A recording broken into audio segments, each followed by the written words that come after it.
बिस्मिल्लाहिर्रहमानिर्रहीम। अस्सलामु अलैकुम व रहमतुल्लाहि व बरकातुहू। प्यारे नाज़रीन, आज की इस बाबरकत वीडियो में हम बात करेंगे उस दिन के बारे में जो पूरी दुनिया के मुसलमानों के लिए खुशी और रहमतों का पैगाम लाता है, और वो दिन है ईद मिलादुन नबी सल्लल्लाहु अलैहि वसल्लम।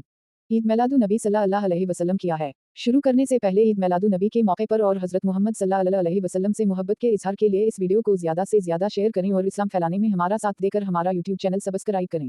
सब कमेंट में एक बार आप पर ज़रूर दरूद शरीफ पढ़ें। आप गौर से वीडियो आखिर तक देख लीजिए। ईद मिलादुन नबी सल्लल्लाहु अलैहि वसल्लम वो दिन है जब अल्लाह ताला ने अपने आखिरी नबी हज़रत मोहम्मद मुस्तफ़ा सल्लल्लाहु अलैहि वसल्लम को इस दुनिया में भेजा। ये दिन हमें याद दिलाता है कि हुज़ूर सल्लल्लाहु अलैहि वसल्लम की आमद से दुनिया अंधेरों से निकलकर रोशनी में आई।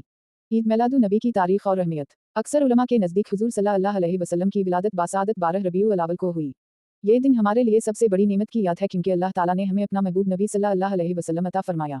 ईद मिलादुन नबी से इज़हार मोहब्बत। दुनिया भर के मुसलमान इस दिन को अक़ीदत और मोहब्बत से मनाते हैं, जैसा कि 1. मुहाफ़िल मीलाद का इनेकाद। 2. दरूद सलाम की महफ़िलें। 3. नात ख़ानी। 4. कुरान की तिलावत। 5. गरीबों और मसकीनों में खाने तक़सीम करना। इस बारे उलमा की राय क्या है? कुछ उलमा ऐसे नबी करीम सल्लल्लाहु अलैहि वसल्लम की याद मनाने का बाअस सवाब समझते हैं, जबकि कुछ ऐसे बदअत कहते हैं। लेकिन सब इस बात पर मुत्तफ़िक़ हैं कि नबी अकरम सल्लल्लाहु अलैहि वसल्लम की मोहब्बत, दरूद व सलाम और आपकी सुन्नत पर अमल सबसे अहम है। प्यारे दोस्तों, ईद मिलाद नबी सल्लल्लाहु अलैहि वसल्लम का असल मकसद सिर्फ खुशी मनाना नहीं, बल्कि हुज़ूर सल्लल्लाहु अलैहि वसल्लम की सीरत को अपनी ज़िंदगी में अपनाना है। आइए इस दिन हम सब अहद करें कि हम अपने नबी सल्लल्लाहु अलैहि वसल्लम की तालीमात पर चलकर दुनिया को अमन, मोहब्बत और भाईचारा का गहवारा बनाएंगे। अगर आपको ये वीडियो पसंद आए तो लाइक करें, शेयर करें और हमारे चैनल को सब्सक्राइब करना ना भूलें ताकि मज़ीद इस्लामी मालूमाती वीडियोज़ आप तक पहुँचती रहें।